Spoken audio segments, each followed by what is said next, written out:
A master offers a wounded man a cup of thick white liquid. "No milk of the poppy," the man says. "There will be pain." "I'll scream. A great deal of pain." "I'll scream loudly."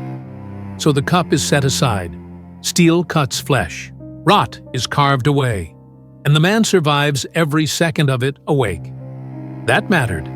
Because in Westeros, milk of the poppy does not only take pain, it takes clarity, speech, memory.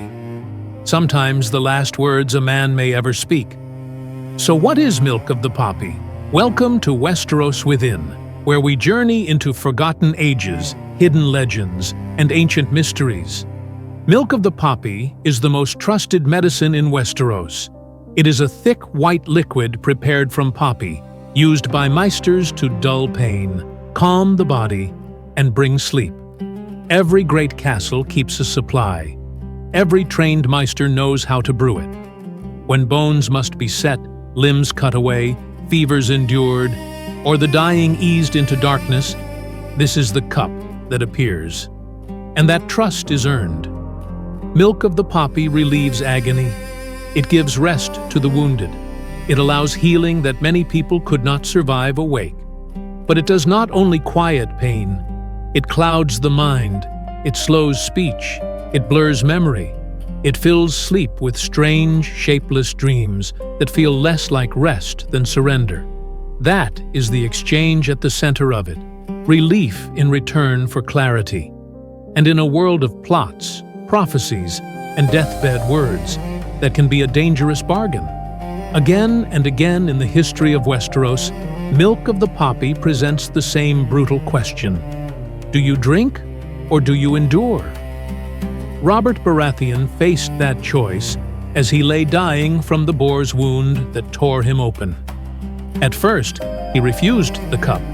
He needed to think clearly. He needed to speak, to give orders, to name what must be done before sleep took him. Only after those words were spoken did he allow the milk.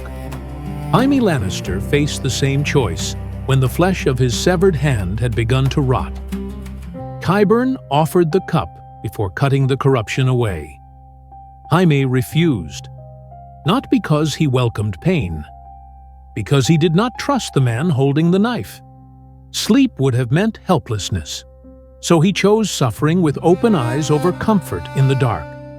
That is what makes milk of the poppy more than a medicine. It is a surrender of control.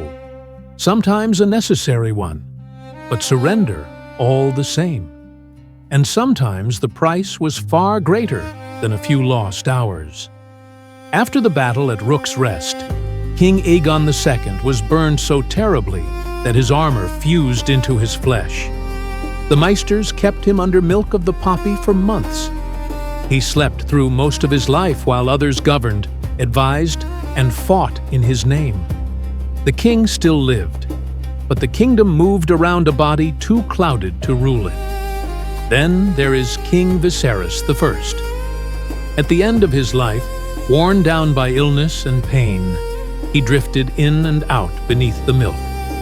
When he spoke, his words were fragmented, confused, half lost between memory and the present.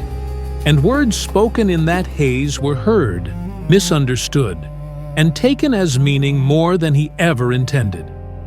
Those final confusions helped push the realm toward the dance of the dragons. So yes, milk of the poppy eases suffering. But it can also blur a dying king's last truth into a disaster that outlives him. There is a stranger possibility too. Some readers have noticed that when certain characters are heavily dosed with milk of the poppy, something more than pain seems to dim. When Bran Stark lay broken after his fall, the milk carried him into long, heavy sleep. The dreams that reached him there were confused, distant, difficult to grasp. His true awakening into green sight came later, after the fog had begun to lift. When Jon Snow was given milk of the poppy for his burned hand, his wolf dreams seemed to fall silent.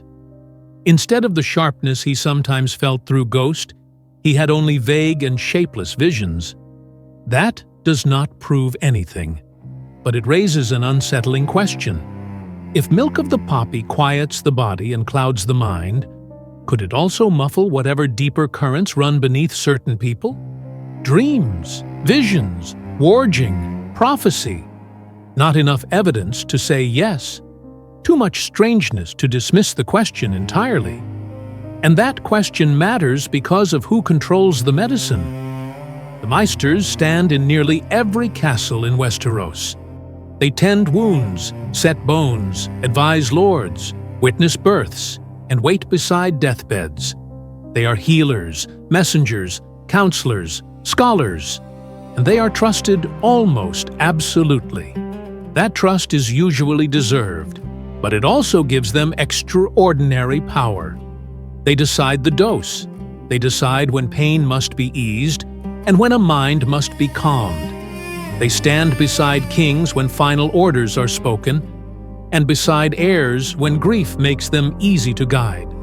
A white cup in a gray-robed hand can mean mercy. It can also mean silence, confusion, and dependence. Gregor Clegane drank so much milk of the poppy over time that it seemed to stop helping him at all. His pain outgrew the cure. His body demanded more. The substance meant to master suffering became part of his prison. No one in Westeros speaks of that in the language we would use, but the pattern is there, and no one questions it, because the cup arrives as help. That may be the most unsettling truth about milk of the poppy. It is not feared like wildfire. It is not hidden like Dragonbinder. It is not legendary like Valyrian steel. It is ordinary. It sits beside beds in every great house. It is offered to children, warriors, kings, and the dying. It heals real pain. It saves people from agony.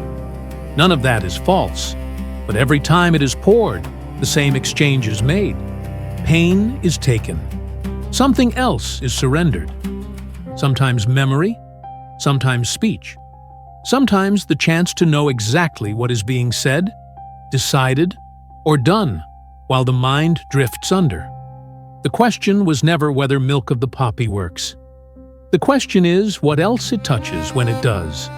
And in Westeros, the cup is always offered by the same calm hand. If you want more secrets uncovered from the world of Westeros, subscribe and stay with us.